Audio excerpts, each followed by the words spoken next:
Hello, fellow mompreneurs. Welcome to the Real Moms Podcast, the go-to space for resilient entrepreneurs who are striving for abundant living. I'm your host, Shay Spitz, a mompreneur and a realtor here in Columbus, Nebraska. Are you a mom juggling the hustle of entrepreneurship, family life, and personal growth? Well, you're in the right place. On this podcast, we dive deep into the real, unfiltered stories of incredible women who are navigating the journey of mompreneurship. We'll celebrate the victories, share practical insights, and acknowledge that it's okay to face challenges along the way. Success isn't about the destination. It's about the journey and the growth we experience as we balance our careers and the chaos of family life. Whether you're a seasoned mompreneur or just starting on this exciting path, join me and our amazing guests as we explore what it truly means to be a resilient entrepreneur striving for abundant living. Get ready for real, raw, and remarkable conversations that will inspire and uplift you. Because here at the Real Moms Podcast, we believe in the power of community, authenticity, and the strength that comes from embracing the journey together. So grab your coffee, find a cozy spot, and let's dive into the world of mompreneurship. This is the Real Moms Podcast, where we celebrate the hustle, honor the struggle, and thrive as resilient entrepreneurs living abundantly.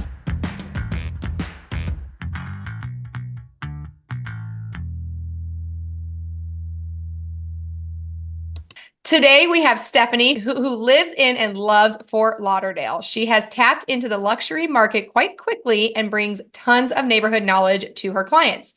Although her background is in economics, securities, and banking, high-end real estate has proven to be the right career path for her. She is proud of her North Jersey roots, but steadfast in knowing Fort Lauderdale is the place for her. Stephanie knows firsthand both what it means to raise a family here and what a wonderfully exciting lifestyle Fort Lauderdale has to offer. And I like to start every podcast off with a motivational quote. And today's quote is, "Try to leave the earth a better place than when you arrived." So thank you so much, Stephanie, for being here. So tell us a little bit about, what got you started in real estate in the first place? Sure. Well, I got started in real estate kind of by accident. I really never had the intentions of selling down here. The reason I got my license is because I did not like where I was living and I wanted to move. And that was really as simple as that. And my husband said, "Well, we just bought this house. I can't believe you want to move." And it was just, it was a tough time. But I said, I wasn't able to offer much financially to the move, but I said, well, what if I got my license, I listed the house and helped us buy a new house. At least I can save us, 3% and 3% on either side. And he said, have at it. So that's all I needed to hear. And I got my license and I listed my house. And I was very green. I listed it too high. I thought it was worth more than it was. So big lessons were learned, thank God, on my own house than somebody else's. But I quite enjoyed showing it, having open houses. And I said, maybe I'll buy some leads and see where this takes me. So I did. I purchased a few leads. I got involved with a couple of buyers. And I remember I sold a little house in Pompano Beach. It was a small little house. I think it was like $300,000. I went to go pick up my paycheck. It was a $10,000 paycheck. And that was more money than I had seen in ever. Yeah. So I was like, oh my God, that was so easy. And that was it. That's all I needed was to see the money. And I said, I was really good at this and I'm going to continue on. So that was probably the least amount I ever made on a paycheck, from then on. And I just catapulted. I got involved at a time where it was before the whole, 2020 craziness. I got my license back in, I think, 2018. 2018. So I got involved at a really good time. I already had the experience by the time that crazy market hit. It was wonderful for all of us agents. It's calmed down a bit, but I think it's a good thing that it calmed down. Yeah. I think it's evened out. I'm sure you probably agree. I don't know what I can only speak on South Florida and in Fort Lauderdale specifically, but I think across the country, things have calmed down. Yeah. It definitely has here in our market as well. So did you just go straight into getting your broker's license? No, I'm with Coldwell Banker Global Luxury. Gotcha. Okay. I'm actually new there. I switched over a couple months ago. I was with a different brokerage before, which was great. I put a lot of business through them, but my clientele is more high-end now, and I think it just warranted a better presence. And Coldwell Banker is able to provide that presence. It's able to provide that reach. and it's able to allow me to service my higher end clientele more properly. Okay. Okay. Yeah. So why and how did you get into, well, okay, I got a lot of questions for you in all reality. So why Fort Lauderdale? Oh, it's the best place in the whole world. I think that there is, and I say this joke, if I had all the money in the world, I would still choose Fort Lauderdale. I think it's the best. I love where I live. I moved from New Jersey simply because it was cold and it was depressing, and I had just gotten out of college. I was in the workforce, waking up at 6 a.m. every day, ice on my car, and it was just not the life for me. So I saved up, a good amount of money for a year and just came down to Fort Lauderdale. My family's business has a presence here. They're in commercial roofing. So we already had an office set up here. I would frequent Fort Lauderdale. So it was an easy move for me to choose this place. Yeah. And how That's did you what get your happened. husband on board? Oh, he's the most supportive. He's the best. How I got him on board with getting my license, he was thrilled. No, with moving Oh, more than moving. Oh, anything. no. He happened later. I moved down here and met him about 2 weeks later. So, Oh, okay. Okay. so, so it was a good move because I met him and we have two beautiful children. Yeah. And yeah, super, super blessed. And how has that journey been so obviously you were in real estate for a little while before you actually started having kids. How was that transition for you? No, on the contrary, I actually had just had a baby. Oh, My okay. my Okay. my youngest son, he's 6 this year, Okay. and when he was taking his naps, I would go on my computer and take a chapter of the real estate course. So I think it was like 13 chapters, 13 days. I was done with the course and, took the state exam, and it really just took me a couple months. So I was studying and getting my license while he was a little infant. Oh my goodness. So, and then Hmm. how old is your oldest then? She's 8. She'll be 9. She'll be 9. Okay, so then you moved down to Fort Lauderdale and you met Yes, your current husband now, and correct. you have two beautiful kids. Okay, so Hmm. how did they adapt and transition? I guess they were still pretty young with the move then. They were young, and children are so resilient. They go with the flow as long as the house is in order. They're cool. So when we moved to Fort Lauderdale, we moved from a town called Coral Springs. We were there for only a couple years. It was not the place that I wanted to be, and that's why we moved back to Fort Lauderdale. Okay, okay. Yes, So when you moved down there, you were not single. I was not single. I was Okay, not single, okay. but not with my husband. Okay, okay. So that's where I was Yeah. a little bit confused. Okay, let's say that's a big move for like a single mom with two kids and all of Oh that. yeah, no, Wow. no. I came down without the children, Yes. and the children came later with my husband. Okay, okay, Yes. Yeah. okay. That sounds awesome. Well, then how did you tap into the luxury real estate there in Fort Lauderdale? I would say it has to do with luck, first and foremost. I would say it has something to do with positioning myself in front of the right people. I Mm-hmm. think it has something to do with not being intimidated by the wealthy because Mm-hmm. they're just people like you and I, Yep. and it's not a big deal to be talking to anybody. And sometimes Mm-hmm. people get more intimidated dealing with the more affluent clientele. I never did. Like I said, they're people like you and I. They have the same needs, just on a greater scale and Yep. on a scale that I am most interested in working in.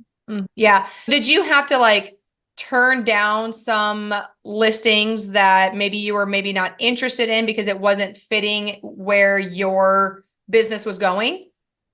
So I think like how any realtor starts out, they start out as a buyer's agent. You know, Mm-hmm.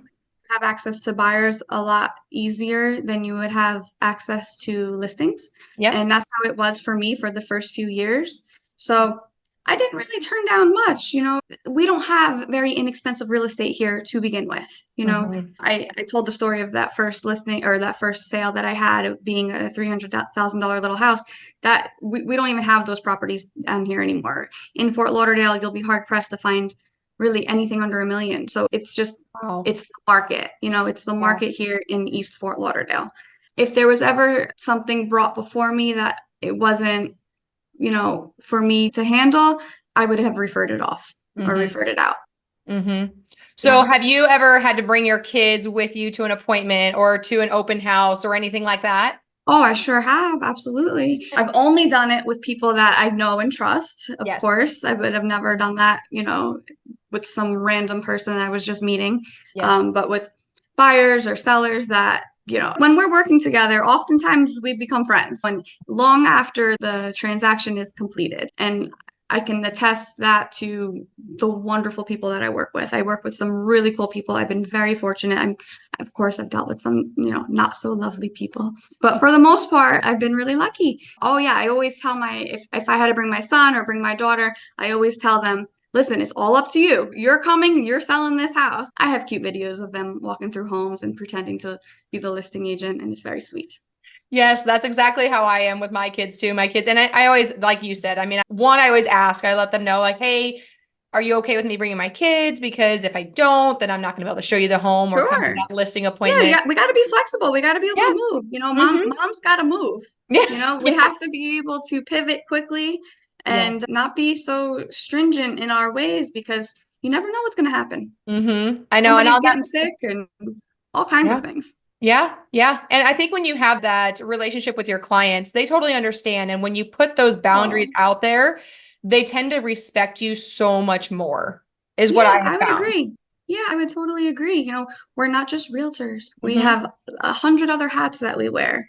So Mm-hmm. I think the good clients understand that. 100%. So do you have like a team of people that help you, or is it kind of all through the brokerage? It's all through the brokerage, but there is a wonderful team there. And like I said, I'm new to Coldwell Banker. So I'm just learning about all the wonderful resources I have access to from their marketing team, which is tremendous, to their, they have lending. I mean, I have my relationships with my own lenders and my own title companies, but they have everything in-house as well. So it's just, they really just have a tremendous platform that I have access to there. So while no, I'm not on a team per se, I'm on my own, but I'm under their umbrella and I am definitely using their resources now. That's amazing. So where do you foresee your business going, or where do you want it to go? Sky's the limit, so I just want to excel in every single way.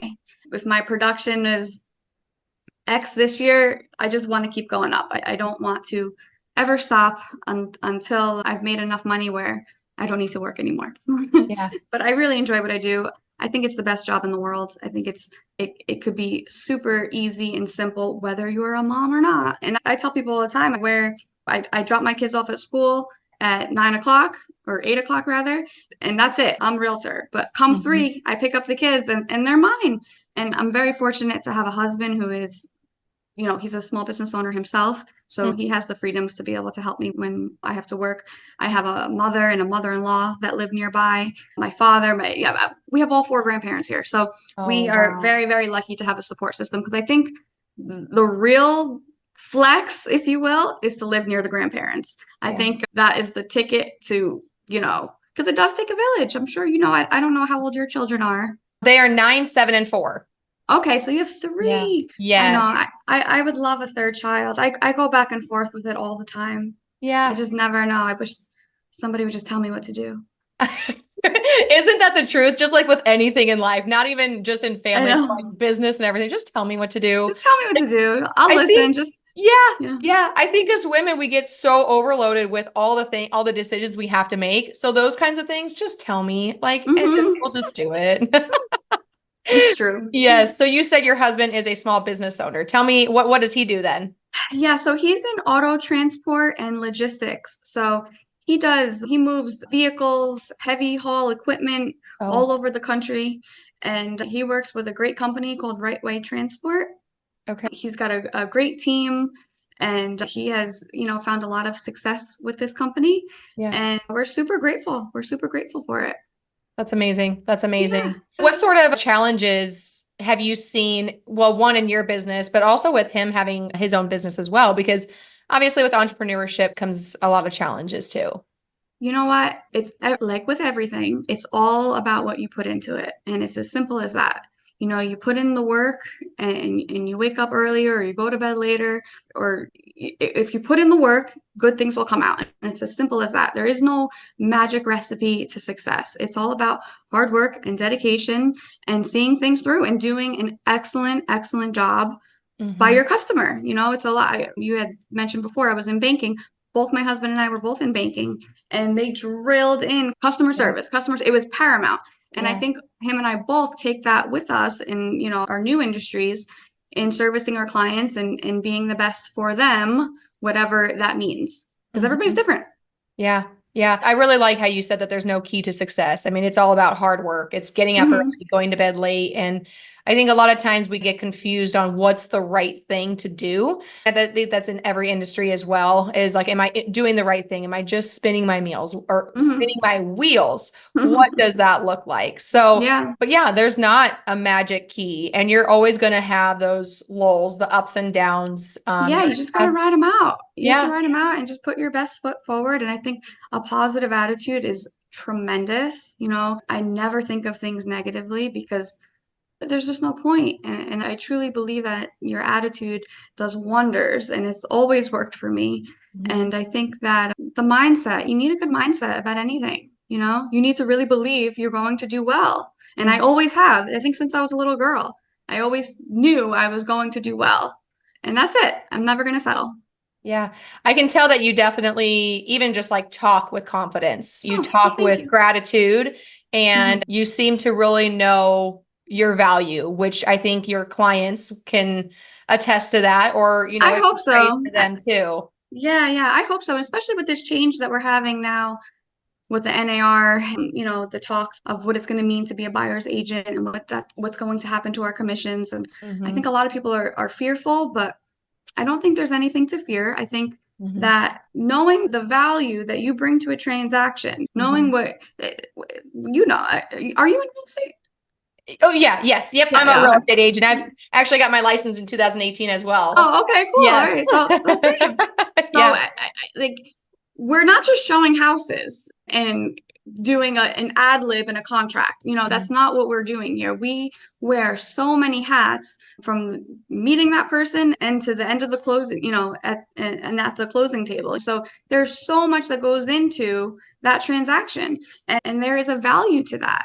And Mhm. everybody else gets paid for their time. We get paid when we effect a sale. I have buyers now that I deal with, and I'm probably showing somebody a home for 2 years Yes. because it's just we haven't found the one.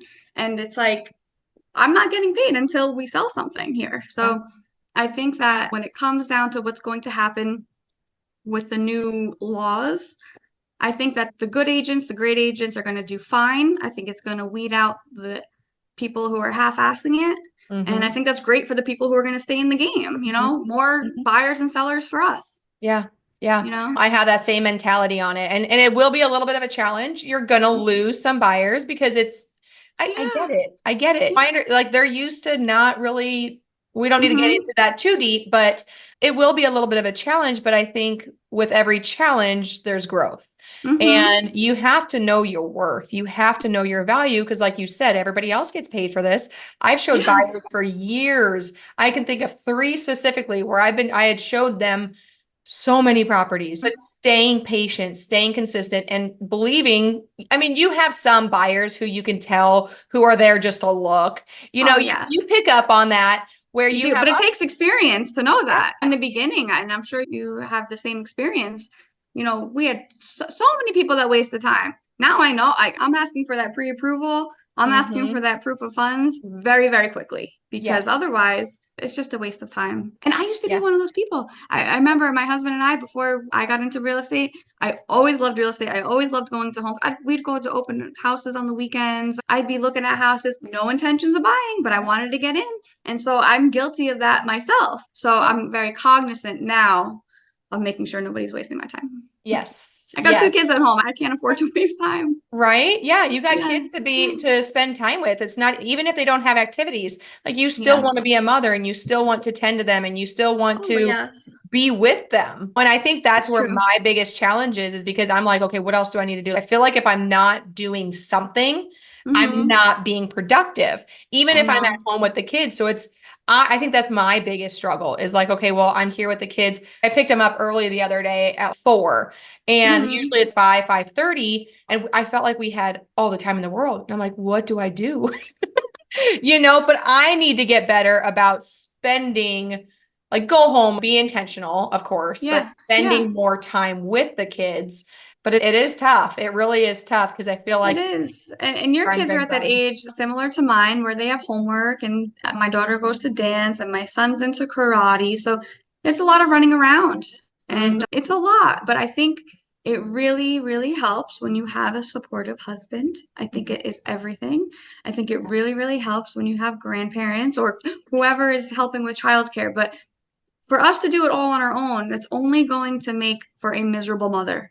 And when you are a miserable mother, your children are not growing up with the best upbringing. They're just not, you know? So we take vacations. My husband and I take vacations with the children, and we take vacations without the children. Mm-hmm. And we prioritize that. And it's, believe me, it's wonderful. And we have the luxury of doing it because I do have the support system. But I think that adults need to have time as well to be the best versions of themselves for the children that they're bringing up. Don't you agree?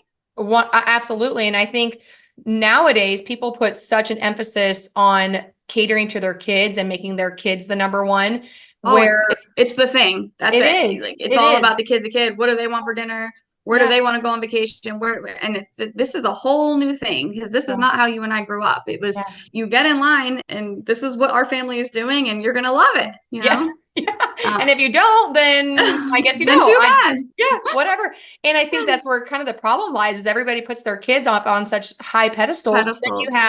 you have entitlement, you have entitled Hmm. kids, you Yeah. have issues at school because parents are not standing up for the teachers, they're standing up for the kids instead of the Hmm. teachers. I'll Couldn't never agree forget. more. Yeah, and I'll never forget there was one time where my daughter, this was a couple years ago, not an aggressive kid, but she did hit two girls. So the principal had called me and she said, Shay, you're going to need to come talk to your daughter, Riley. And this was the after school program. So I went straight there. I canceled my appointments, went straight there. And said to my daughter, I said, well, there's two things we're going to do. I said, you're going to go apologize to those other girls and we're going to go apologize to the principal because that is not okay. Yeah, and And accountability. yes, yes. Yeah. And so we went and set up, it took her a while, especially to the principal. She was very scared. And the Hmm. principal told me, she said, Shay, I never see that. I said, well, what do you mean? She said, I never see parents having their kids apologize to one, the other students and to the teachers. She said, because they're usually coming in here and Defensive. asking, yes, what did those kids do to my daughter? Now, could those girls have prompted her? Maybe, but figure out Hmm. your emotions. You don't react by hitting. You go Sure. talk to a teacher, go talk to an Yeah. adult. Absolutely. Couldn't agree more. I couldn't agree more. And these kids have it very good nowadays, you Mm-hmm. know? But what will that breed? It's crazy. And I've had this conversation before. It's like grit, you know, Yep. hard times. Yep. That produces a more well-rounded person, a Mm-hmm. go-getter, somebody who wants to work hard, someone who has that work ethic because they don't ever want to be here again.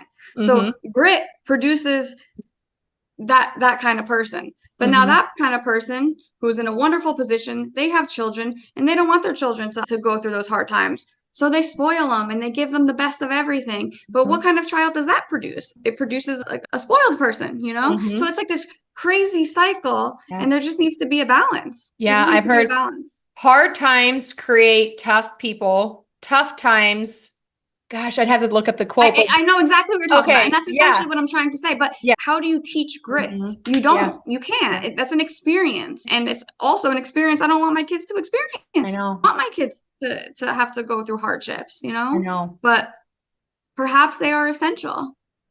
And they are essential. You know, I've had family members who have gotten into like drugs and alcohol, and really, when they finally were able to come, like, do something about their life was when family finally said they were done and Yeah, they well, would because not help out anymore. yeah, it's that rock bottom mentality where nobody's enabling. And Hmm. how hard must it be for a mother Yeah.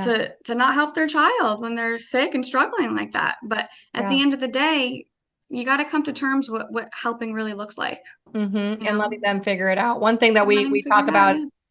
yeah, and one thing that we talk about at night is, okay, well, what was one thing that you did good for somebody else?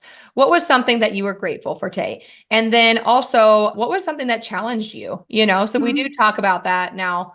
Their That's challenge. not, I could implement all of that.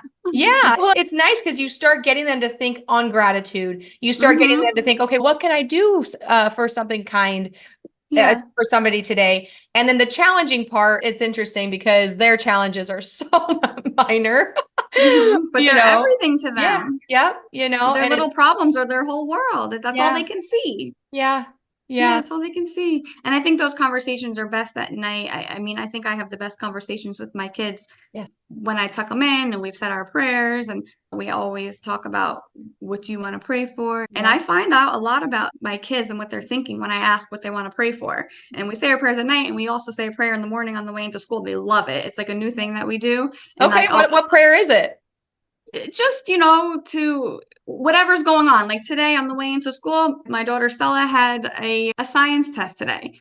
So we prayed for her to get a really good grade in science. We pray for their protection. We pray for them to be good kids. We pray for them to learn as much as they can, just things, but they love it. And I think they feel like stronger going into school that way. And it's actually sweet. And I'll say, what do you want to pray for? And my son will say, well, I want to pray that so-and-so isn't mean to me today. So now I know there's a little boy is not being nice to him, so it's just, it's a way for you to, and also I think, not to get all spiritual here, but No, I think that honestly, one of my goals this year is to get closer to God. It 100% is. I've been doing very well. I've always been very spiritual and things like that, but I know that there's more. So no, well, it's a big component to success. I'll tell you. I think having that relationship with God is, please don't discount it, because it does wonders. And it's important for me to pass that on to my children, and they love it. They love it. They eat it up. And I think that, it's like,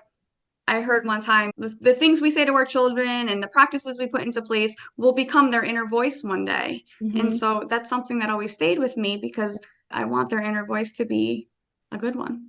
Yeah, to be confident, to be spiritual, to have that relationship with God. Something that I'll kind of take back a little, or go back a little bit, is when you were talking about how your relationship with your husband and your relationship with yourself does really, and God really does take priority over your children too. I mean, it kind of goes back to when you're on an airplane and the mask comes down, who do you put that on first? You put it on yourself. Yeah, that's what they say. I don't know if I would do it though. I don't know when it came down to it, if I'd be putting it on myself over my kids. I think instinct kicks in at that point. Yeah, I know. I've never really thought more into it, but it makes sense, because if I'm trying to how can I help you if I can't breathe? So absolutely, it makes sense. But in theory, in practice, I don't know how we would do it. Mom instinct might just say, I'm gonna rip mine off, but I'm gonna put 3 of them on them and not me at all. It's true. It's true. It's wonderful to have children. I think it's the best thing in the world. I think if you could do it, do it. And I remember when I was pregnant with my daughter thinking, and I feel so terrible even saying this, but thinking, oh my God, my life is over. I'm just going to be a mom. I'm never going to have success, and this is all I'm going to do. And I remember I was totally spiraling and hormonal and whatever. I could not be more wrong. Like, you really can have it all. You really, really can.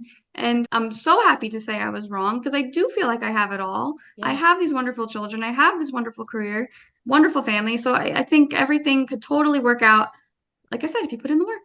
Yeah. And honestly, even for the better. I really do think, I think my kids are the driving force to my success, because I do want them to have a great life. I'm not going to give them everything that they want, but I think my kids are my driving force, because I am way more successful now after being a mom than I was previously. Now I got into real estate between my second and my third, and I'm an even better agent now because I have those boundaries. I'm not running all over the place. I'm not.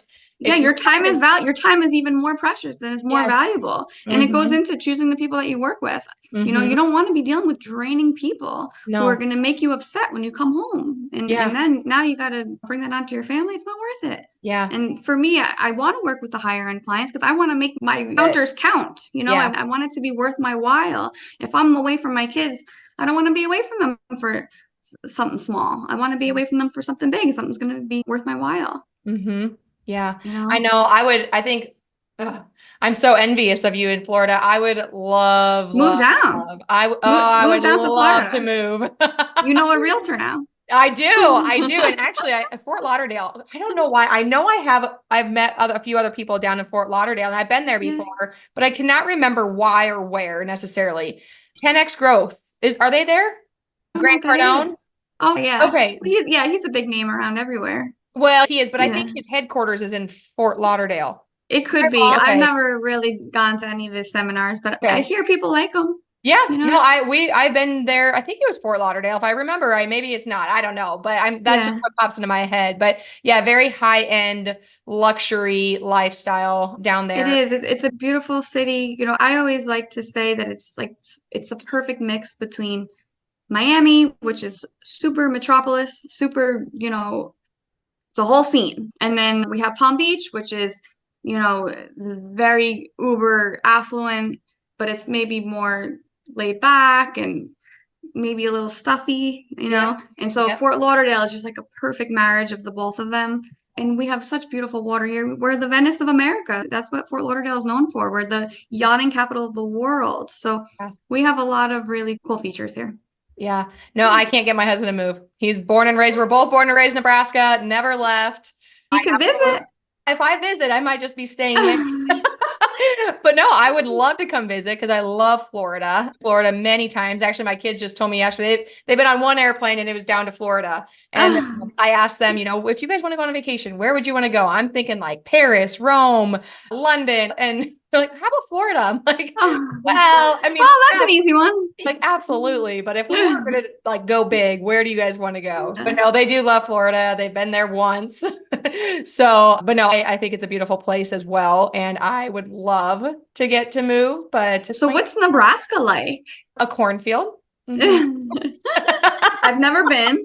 I've never been to Nebraska. It's good. The people are amazing. Don't get me wrong. And like you said, I mean, your family it can be a make or break, or your resources around you. And that's our biggest thing. We don't have family. Like my entire family is here in Nebraska. His family is here in Nebraska. Then you can't move. I know. It I would be know. stupid. I know, because if I wanted to go and do all these different things, I wouldn't have anybody, and I can't just find somebody that I trust to come watch my No, kids. you couldn't. You couldn't. And people do. Yep. People do. They don't have the family around. And I know Mhm. plenty of people like that, and they have babysitters and everything is fine in their families. But I just haven't had to tap into that yet. Maybe Yeah. one day I will. Everybody's getting older, and I Mhm. know my mom, my sister's about to have a baby, and there's going to be a new infant in the family, so my mom will be up in New Jersey with the baby. Yeah. And she's always like, Stephanie, you need to have a third child. And I'm like, well, then who's going to take care of it? Because Yeah. you're not into this anymore. And I got things to do. Yeah. Oh yes, absolutely. I know it is a little bit, it would be very tough. And I know that's probably what holds him back the most is their safety more than anything. He's like, well, what if Mhm. something happens? I'm like, don't put that on me. No. I know. It's true. It's It true. it is, and I get it. And so that's why I think if he was like, okay, let's move, I'd be like, ooh, I'm not talking to you anymore. Like He calls your bluff. I'm all tough because I know he's not going to, even though I really do. But I think if it came Yeah. down to it, I'd be like, Yeah, not can't do sure. it. But I will Yeah. tell you this, and I deal with a tremendous amount. Most buyers that I work with are coming from out of state, Uh-huh. and they come here, and the family follows. It Yeah. happens all the time. Yeah. It's not unheard of. People come down, they say, I want a condo. And then we put them in a condo, and they say, oh, I need another bedroom in the condo. So we get another condo. And they say, "Oh, maybe I need a house because now we got all these people." So that's just like the progression of the buyer who's coming out of state Yeah. because they think they just need something small in the beginning. And then they quickly realize, oh, I like this lifestyle. This is for me. The sunshine every day. I could get used to Yeah. this. Mhm. And it's great. It's great. Yeah. No, this is awesome. And I truly appreciate you sharing all of your information and your mom expertise as well. Now, tell Yeah. me, what is one thing that you would give advice to somebody who's just getting into the real estate career, or maybe a piece of advice that you would give yourself from when you first started? Well, what I would give myself is to have gotten involved sooner. I Mhm. think that I always thought there was a stigma attached to a realtor where a dime a dozen, you could throw a rock and hit 10 realtors. It is so true. So Yeah. many people are realtors, Yeah. especially here in Fort Lauderdale. Oh my God, they're like, and I never wanted to be like one of the many. So Yeah. I always didn't have such a positive outlook on that. But out the window, I think it's the greatest job in the world. I Mhm. am so happy doing this, and I don't care if I'm one of 1,000 here Mhm. because I know how good I am for my clients, and there's one of me, so I don't have that stigma attached to it anymore. And as Mhm. far as what advice would I give somebody just starting out in this business, Yeah. buy the leads, work the leads, get in front of people, talk to everybody that you can.